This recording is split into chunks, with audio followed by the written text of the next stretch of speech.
Hello, everyone. My name is Jordyn Smith, and I am the voice and the astrologer behind Nonconformist Conscience, this YouTube channel, and also I have a website and social media, all under the same name. Okay, so this week we have, I really feel, are some beautiful energies to work with that can really promote grounding, healing, and reconnecting with our unique soul individuality because it's pulling in all of this Taurus energy that is happening in the cosmos. And I really feel I love the sign of Taurus.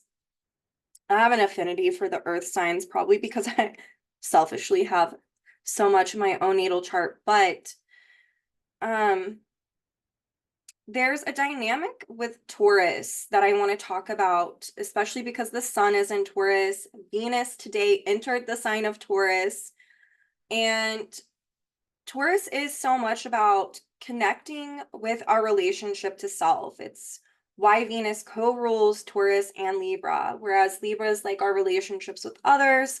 I've talked about this before. Taurus is very much about grounding into our relationship with self, and that means really understanding what are my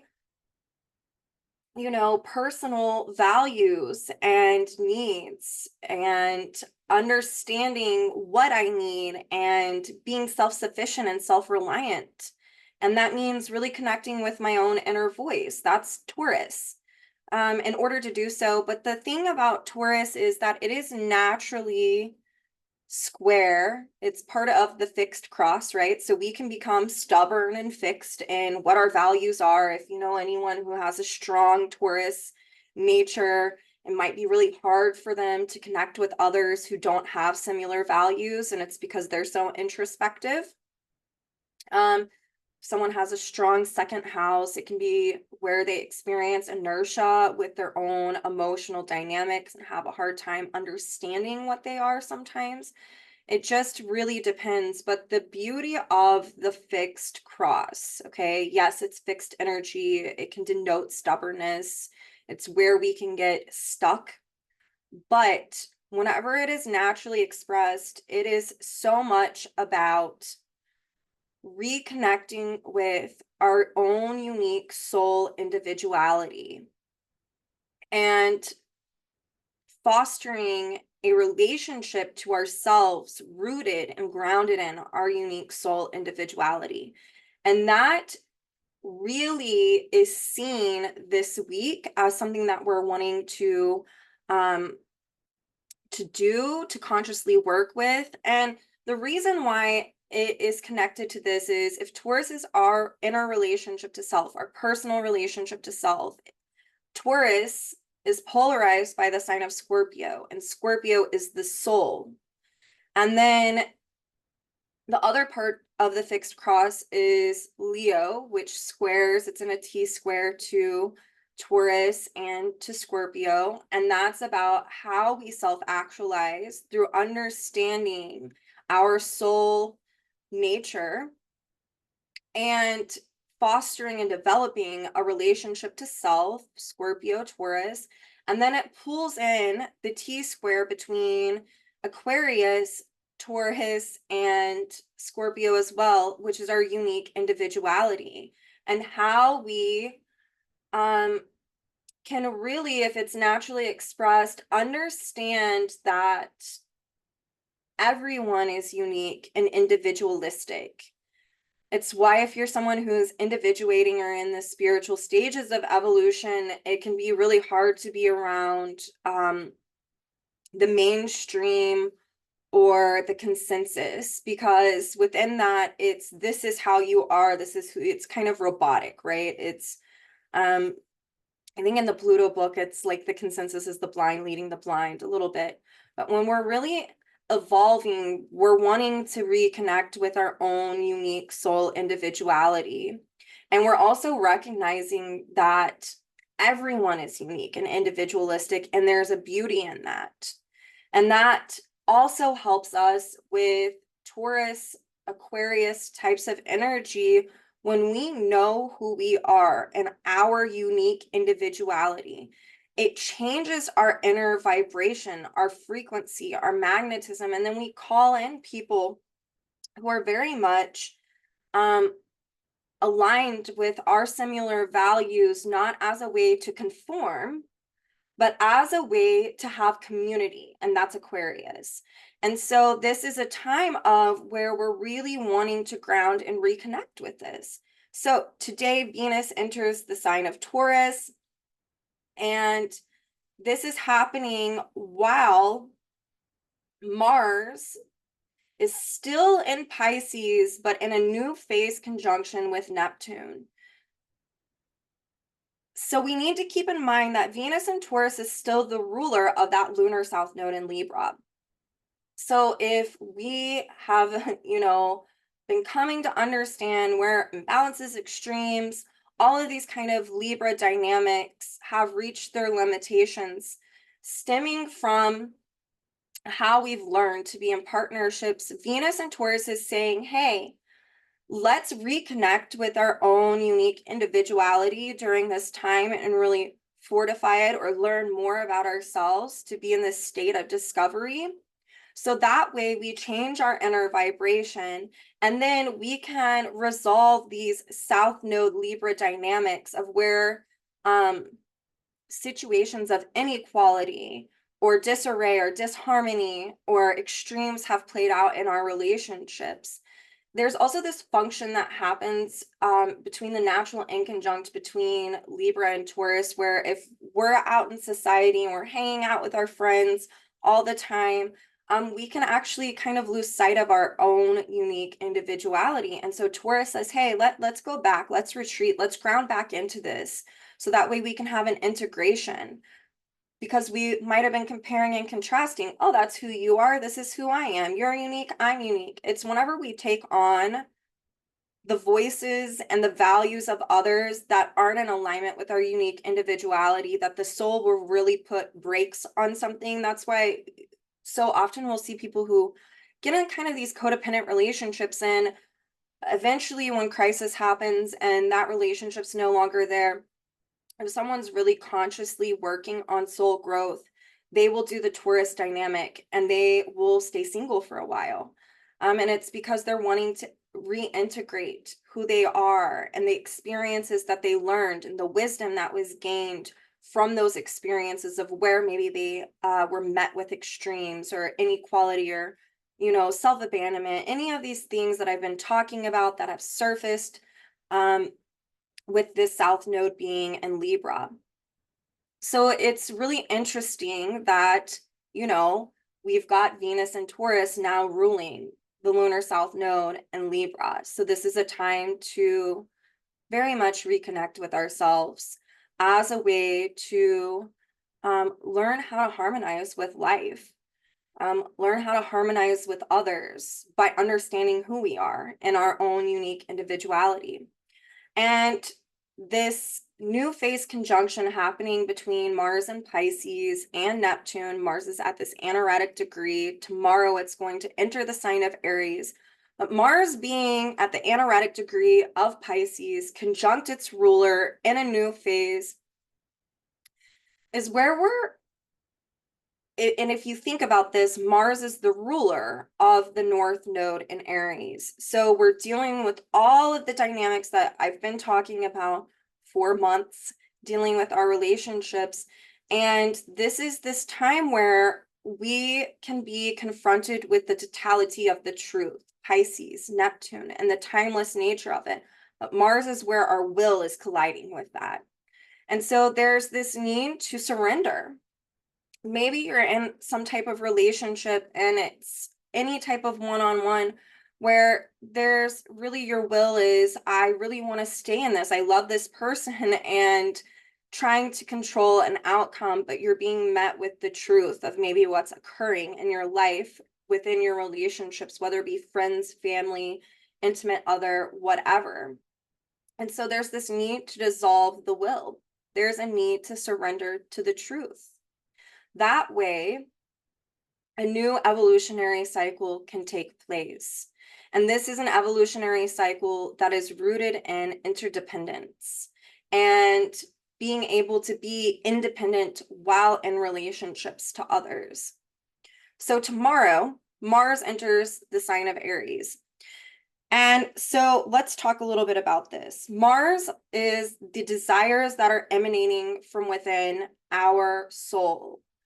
Our soul has subconscious desires, and whenever we are wanting to experience something and we want to have a groundbreaking moment, a new desire will come and surface into our consciousness. So today, Mars is still in Pisces, yet it is at the anaretic degree, and something is wanting to dissolve around our will and needing to surrender. Tomorrow, on the 30th, Mars enters the sign of Aries. And Aries and Mars in Aries is an interesting dynamic to me. Maybe it's because I have it, but it's in my 12th house. I don't know. But I love really reflecting on this. So when Mars is in Aries, especially in someone's natal chart, they are wanting to really liberate and release old emotional and psychological cycles that have been perpetuated. And it's so that a new cycle of patterns can take form. And action is needed to be created to be groundbreaking. That's why people who have Mars in Aries oftentimes are the people who break new ground, and they have the courage to do so. They'll have the courage to go after what it is that they're wanting to go after.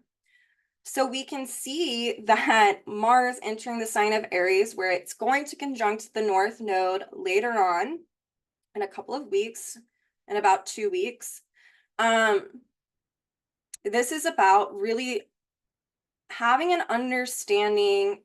And if you're looking at this, Mars is approaching the North Node, so it's got a balsamic feel. So it's really bringing in that energy of wanting to release old patterns of a psychological and an emotional level that have persisted, where we've seen them play out in our relationships, how it's affected our relationship to self, how it's affected our relationships with others.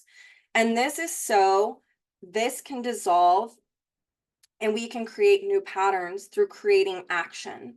This transit, though, is really interesting because Mars and Aries absolutely needs independence and freedom. And if it feels thwarted, and it needs this independence and freedom because it's wanting to self-discover, it's wanting to understand what new patterns are wanting to take place, what desires that are emanating from within me that are becoming conscious am I supposed to act on? And if there is external pressure that is thwarting the freedom or independence, that is where one can experience anger. And it's because Mars and Aries, whether it be in your natal chart or through transit, is really about wanting to be its own authority. This is pulling in the natural square to Capricorn. So there's this need to be reflective and responsible in the actions that we take.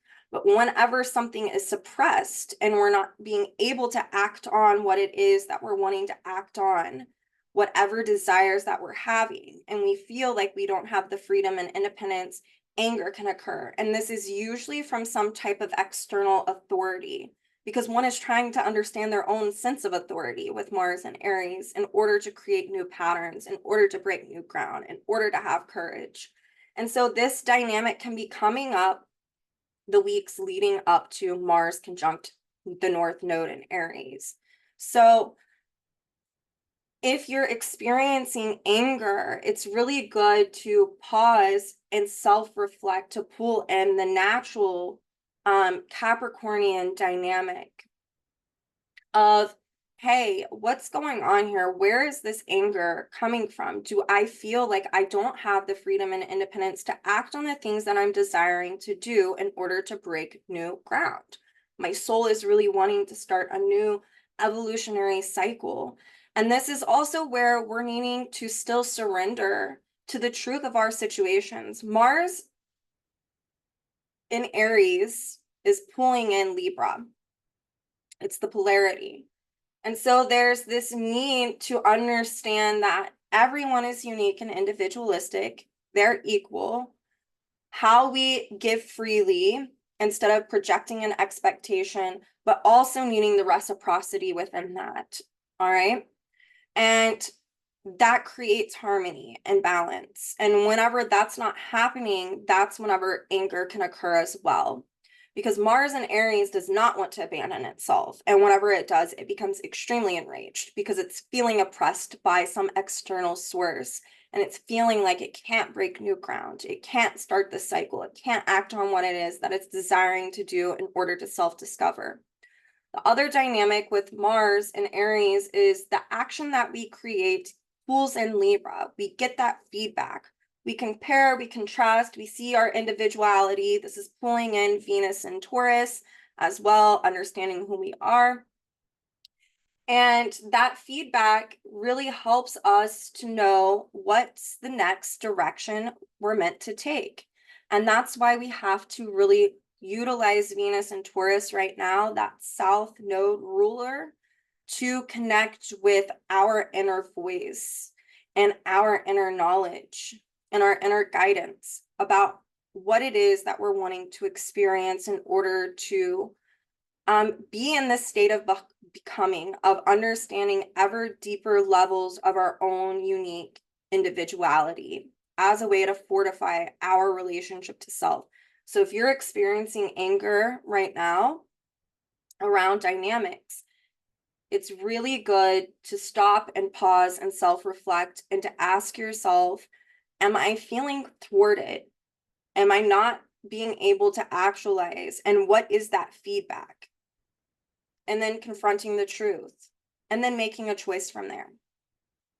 So on the first, Venus and Taurus is going to be in a first quarter square to Pluto and Aquarius. Pluto and Aquarius is ruled by Uranus and Taurus. That Uranus is ruled by this Venus in Taurus that is squaring this Pluto.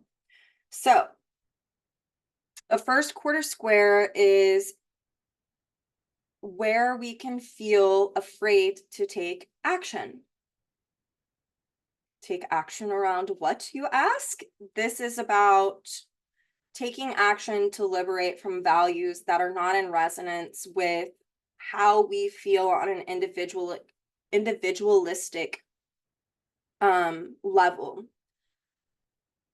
Uranus and Taurus, the ruler of Pluto, is wanting us to transform our relationship to self, and Venus and Taurus squaring that Pluto is saying, hey, there needs to be action taken, and that is through objectifying what's going on inside of us. Where we have over-identified with the values of others and taken them on as our own, which really impedes on us knowing our unique individuality. This is also where Venus and Taurus is very much about connecting with our inner voice, and Pluto in Aquarius squaring this Venus in a first quarter square is about taking action to liberate from the voices of others as well, as a way to reconnect with our inner voice. So this can be coming up this week for us as a way to ground into our relationship to self, as a way to change our inner magnetism and frequency and vibration, as a way to transform our relationship to self. I think I just said that, sorry.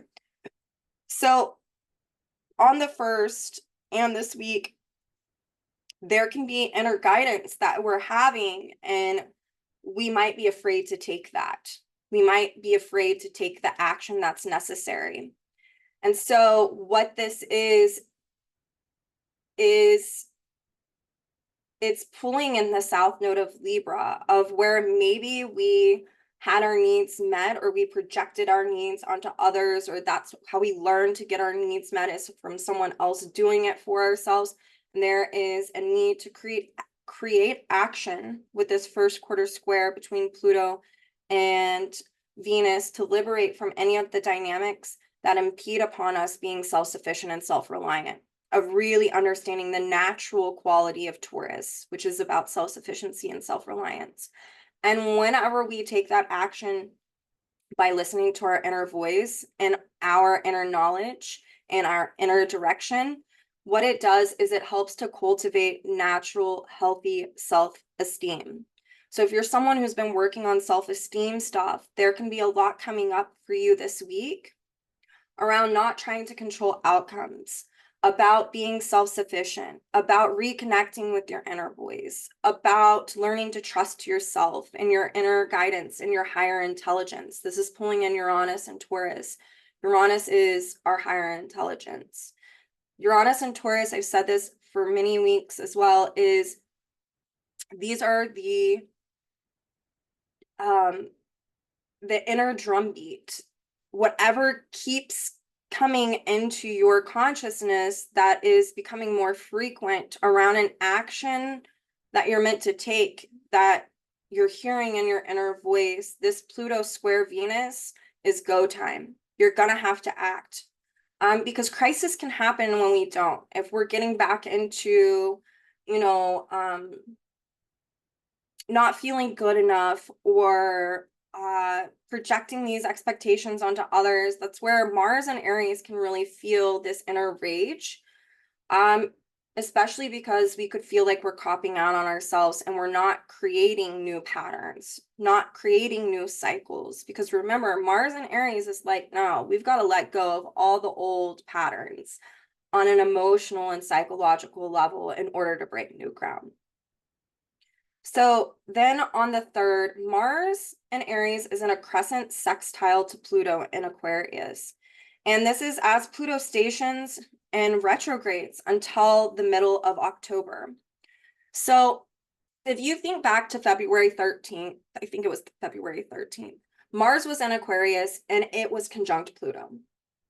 It was in a new phase conjunction, and what that conjunction was speaking to was the need to liberate from and desiring to liberate from anything that we had over-identified with that was impeding upon our own unique individuality of knowing our soul nature. So whatever was going on in your life that you've been objectifying since then, now on the 3rd, with Mars in a crescent phase sextile to Pluto in Aquarius, with Mars being in Aries, this is about liberating from those past patterns that Mars and Aries is wanting us to do. It's wanting us to act on these desires to liberate from this in order to break new ground and to act on this. And it's to take all that's come before since February, taking that knowledge as a way to break this new ground, to act on these desires to do so. Because Pluto is stationing that can intensify this, and because it's retrograding, we could be reliving key moments of where we didn't do this as a way to resolve this dynamic. So that way we can liberate from the old patterns and create new cycles that perpetuate new patterns that are individualistic to us right now. Then on the 4th, and I'm going through this week a little bit fast, only because I'm going to do a couple more videos this week, probably. Don't hold me to it. It really depends on my kiddos. But on the 4th, Venus in Taurus is going to trine Juno in a disseminating trine. Juno is ruled by Mercury, because Juno's in Virgo. Juno is ruled by Mercury in Aries, which is in a balsamic conjunction to Chiron at the time of this Venus trine Juno. And again, it's pulling in all of these relational dynamics that we have been really called to work with as we understand them, as we self-reflect. Juno in Virgo is about really looking at where we have over devoted ourselves to relationships that are based in distortions, where maybe we've become enslaved to the relationships. Maybe you're the wife who cooks all the time and doesn't really have an emotional connection with her husband. Maybe you're sexually enslaved to your relationship. What I mean by that is it's more of these kind of distortions that can play out where one or the other is always wanting, it could be man or woman, okay? Where you're in a relationship where there's not reciprocity, there's not an emotional connection or deepening within the relationship, and there's more of a temporal way of having sex. And that's more of a perfunctory dynamic of, oh, we're in this relationship and this is what we do. It's where maybe you could be in a relationship where one gets angry when the other doesn't have sex with them. This can also be where we just feel enslaved to a relationship and we're devoting ourselves to it. It can be where we're also experiencing guilt and shame around feeling this way. And it's not natural guilt, it's conditioned guilt. Especially, I mean, I would love to hear more from what men, how they experience this. I'm a woman, obviously. And so, well, I identify that way. I've said it here many, many times, but I know for women, it can be where we feel guilty for saying, no, I don't want to have sex, or no, I feel guilt whenever I don't want to do what you want to do, and carrying that. And it's not natural. It's been conditioned or learned that we have to submit to a partner. And I think for a lot of men that I come in contact with who come see me, they tend to have a Virgo-like dynamic like this, even going on in their own personal relationships, where it's they feel like they're having to submit. And what this does is this creates inequality within relationships. So Juno in Virgo is about improving upon this. And that trine, it's in a disseminating trine to Venus and Taurus. It's about grounding back into our own needs and meeting them and not submitting and not abandoning ourselves, because that's pulling in the South Node in Libra with Venus ruling that. And so as we're working with this energy, we can really have a full integration for self-improvement to happen. Virgo is very much about purging and purifying habituations that have been learned. And with Juno and Virgo being ruled by Mercury and Aries, that Mercury in Aries is ruled by this Mars. There's this need to understand these long-standing patterns and to release them in order for us to break new ground, to create new patterns, how we devote ourselves in relationships. This Mercury in Aries is in a balsamic conjunction to Chiron. Chiron was a part of that Aries solar eclipse. It was combust that eclipse. So it's pulling in this information that we've been receiving since eclipse season happened about where it is we're meant to break new ground through changing our awareness about the wounds that we carry and how those wounds have affected our sense of self. Taurus have affected where we might over devote ourselves to something that we shouldn't be and really we're enslaved to it. This is about looking at learned guilt versus natural guilt. This is looking at whether or not there's masochism that's happening within our relationships. And this can be any one-on-one relationship. This doesn't even have to be an intimate other. I've had so many friends even talk about their relationships with other friends that have ended over the last couple of years because they were seeing some of these dynamics even play out in their friendships, but they over devoted themselves to that friendship, maybe because it became codependent. So this is a week where we can really change the awareness around old wounds of where we've learned certain dynamics of having to prove ourselves. There's a Virgo, Aries, Libra dynamic that I see come up where it's, you're not hearing where I'm coming from, and I'm always trying to prove myself to you that how you're seeing me is not how I actually am. That doesn't feel unique and individualistic to me. This can kind of be coming up this week for some people as well. And it's to really change their awareness of where did that come from and why do you actually have to prove yourself to someone? Your actions speak for themselves. No need to self-abandon anymore. No need to feel guilt, for someone else not seeing you and the truth and the totality and the timeless nature of your own unique individuality. So this is where on a personal level we can self-improve and change our awareness around how we've learned and what we're needing to learn and discover now in order to break new ground, to create new patterns that are rooted in our sovereignty and what feels natural to us instead of the distortions of learned guilt, shame, judgment, oppression, all of these kind of dynamics that really run rampant within society. It's a patriarchal function.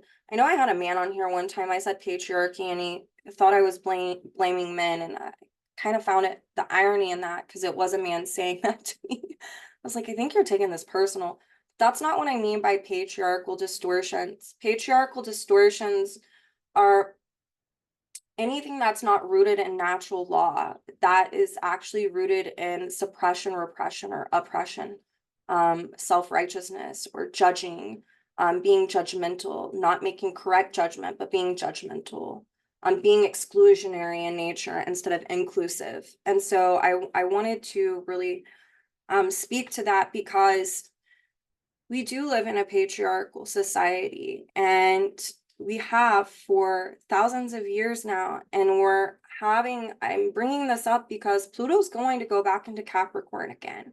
We have these nodes that are speaking towards imbalances that have been created from these distortions of natural law, i.e. the patriarchy. This isn't just, men. Women are like this too. And I want to make that clear, that whenever I'm talking about patriarchal things, I am not blaming men, period. Unless you're doing that yourself and you're a man, then you should be a-okay with what I'm saying. Okay, so moving on. May 5th, the sun in Taurus is going to be in a gibbous in conjunct to the south node in Libra. The sun and that south node, both ruled by this Venus in Taurus. The sun is also going to be in a balsamic semi-sextile to the north node in Aries, which is ruled by Mars in Aries at this time. So let's break this down. The sun is where we self-actualize. When you look at your own natal chart, kind of everything funnels into that. You've got your soul's purpose, what it's trying to actualize, all the planets, and what the planets are speaking to, how you learn, what your values are, what you desire, all of these things. And it funnels into our sun sign, which is about how we filter all of this in order to self-actualize in this lifetime.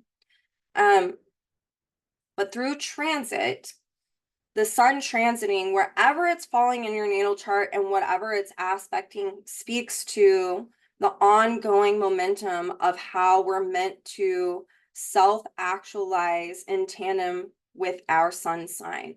So the sun is in Taurus right now. We're really called to self-actualize through understanding our own unique individuality and to fortify our relationship to self by listening to ourselves, by understanding what our unique values are that are intrinsic to our soul nature. And, if you were to see my chart, this falls in my 12th house right now.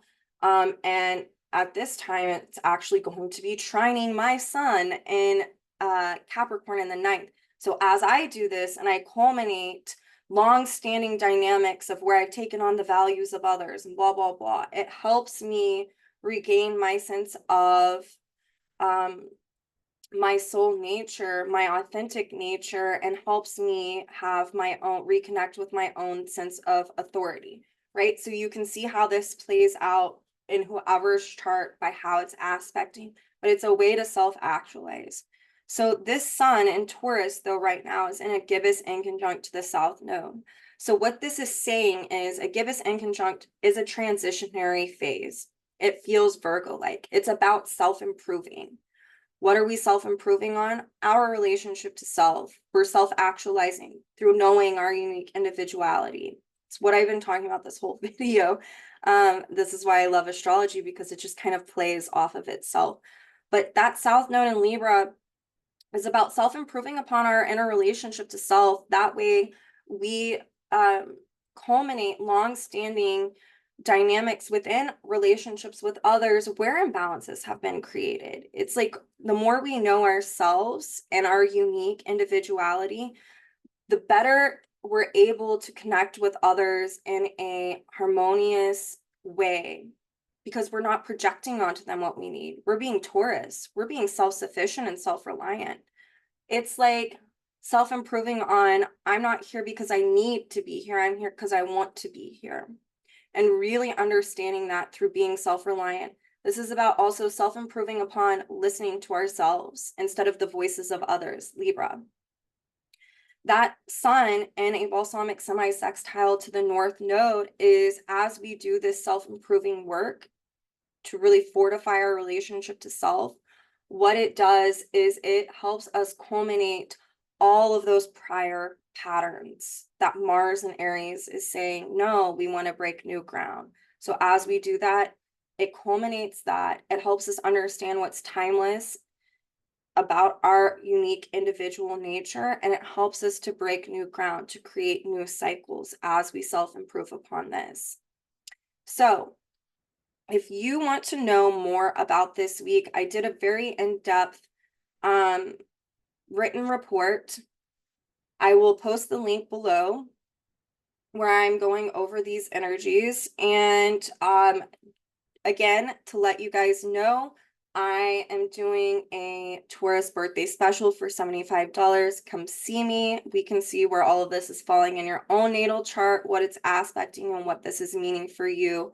That's the best way to understand these transits as they pertain to you, is knowing like, okay, now I have a generalized view on this, but what is this actually reflecting for me? This is a week about really tapping into our higher intelligence, to listen to ourselves, to know what action we're meant to take, what desires we're meant to act on, to make correct judgment call around that, to be our own authority, and to understand where our anger comes from. If it's coming up, are you feeling oppressed by your situation? That could really symbolize a need to really ground into your relationship to self and to be self-sufficient. And it can mean endings for some people right now, you know? Venus is ruling Uranus and Taurus. That can be abrupt endings. Again, we're about to enter into a 6-month retrograde cycle with Pluto. That's going to help us really do this work that I'm speaking to for this week. We will relive key moments as a way to resolve when we didn't do that the last time and that we needed to. But it's not to shame ourselves because we didn't do it last time. It's because now we've taken in more knowledge and wisdom about that situation. So now we can have the courage to act upon it in this time around. And what that does is it creates more self-reliance and a healthier self-esteem. So this is your week. Again, email me, comment below. I love interacting with you all. I'm trying to figure out how to do a sign up for my workshop that I'm doing. Again, it's only going to be open to 4 people at a time, but it's going to be a reoccurring workshop. This is because I want it to be intimate. And I might just do it old school where I have people email me and it's first come, first serve if I can't figure out how to become a little more tech savvy. I did a promo video. I was going to post it this past weekend, but I don't know if any of you saw, there were tons of tornadoes here in Oklahoma, and I had a friend and her child over because I have a storm shelter. So I was, you know, me and her were keeping the kids calm so we could, and paying attention to the weather. So I think I'm actually going to re-record a promo for that workshop over karmic inheritance and then post it. I will let you know how much it cost, how you can sign up. If I, it might be in an old school way, but look for that this week. Also, let me know in the comment section if there's something you want me to go into more in depth about this week, whether it be Mars and Aries, Venus and Taurus, anything. I want to know what you all are interested in. So I will talk to you all later this week. I think that this is really beautiful energy that helps us to understand how we're unique and individualistic. It also helps us understand that everyone is that way. We are all equal. We have equal desires, equal expressions. And this is a week to see the beauty in that as a way to harmonize and to create balance. And it first starts with reconnecting with self and listening to self. So have grace with yourself this week, and I will see you all soon.